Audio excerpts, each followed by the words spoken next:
नमस्कार। स्वागत है आप सभी का मधुर वाणी में एक नई कहानी के साथ। क्यों ना हम बाबूजी को वृद्धाश्रम में भेज दें। जब रोहन कॉलेज में था तब माँ उन्हें और दुनिया को छोड़कर जा चुकी थी। एक काम वाली बाई सकू थी जो सुबह से लेकर शाम तक उनके घर का सारा काम करती थी। नई नई शादी हुई थी, इसीलिए सकू बाई का दिन भर अब घर में रहना सीमा को अपनी प्राइवेसी में बाधा सा लगता था। इसीलिए अब सकू बाई सुबह खाना बनाना, कपड़े और पोछा करने के बाद चली जाती और वापस शाम को आकर खाना बनाती। सकू बाई की दोपहर की गैर हाजिरी में कई छोटे मोटे काम दिखाई देने लगते, जिनसे ज़्यादातर काम बिना कहे सुधीर जी ये सोचकर कर लिया करते कि बहू को मदद हो जाएगी। लेकिन बहू सोचती कि ससुर को औरतों के काम में दखल देने की आदत है। एक दिन मौका देखकर सीमा ने रोहन से कहा, क्यों ना हम बाबूजी को वृद्धाश्रम में भेज दें। सिर्फ एक बार पैसा भरना पड़ेगा और उन्हें भी अपने उम्र के लोगों का साथ मिल जाएगा। हमें भी अपनी प्राइवेसी के बारे में ज़्यादा सोचना नहीं पड़ेगा। रोहन ने सीमा की बातों पर ज़्यादा ध्यान नहीं दिया। कुछ दिन ही बीते थे कि बाबूजी अपने दोस्तों के साथ एक हफ्ते के लिए टूर पर गए और इत्तेफाक से इसी दौरान सकू बाई भी छुट्टी पर थी। फिर क्या, सीमा को जैसा चाहिए था वैसा समय मिलने लगा। अब रोहन रेस्टोरेंट में खाना खा लेता और सीमा का काम ऑमलेट, ब्रेड या मैगी से चल जाता। खाना बनाने की टेंशन नहीं थी, लेकिन घर में निकलने वाले सारे काम तो अभी भी करने ही थे। ससुर जी की गैर हाजिरी में सीमा को एहसास हुआ कि वह बिना कहे ही जो काम कर लिया करते थे उनसे कितना फर्क पड़ता था। छोटे मोटे लगने वाले यह काम भी काफ़ी समय और एनर्जी लेने वाले थे। कुछ दिन बीतने के बाद एक दिन रोहन सीमा को कहता है, चलो आज कहीं बाहर घूम कर आते हैं। सीमा बड़ी खुशी खुशी सज धज कर बाहर घूमने के लिए तैयार हो जाती है। रोहन सीमा को अपने घर से 4 किलोमीटर दूर एक चौल में लेकर जाता है। तब एक आदमी रोहन के हाथों में एक चाबी देता है।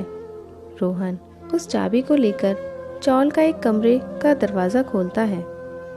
कमरा खुलते ही 2 रूम वाले उस छोटे से अंधेरे से भरे घर में अंदर रोहन सीमा को लेकर जाता है और कहता है, कैसा लगा तुम्हें हमारा ये नया घर।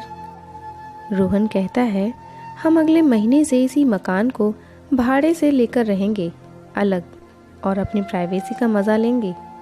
अभी मेरी आमदनी के हिसाब से हम इसी को अफोर्ड कर सकते हैं। रोहन का यह व्यवहार सीमा की समझ में नहीं आया।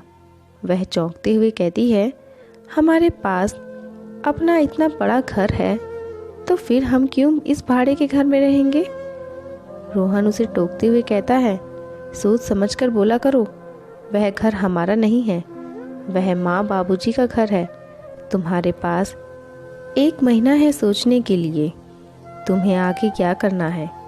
दोनों वहाँ से वापस अपने घर लौट आते हैं।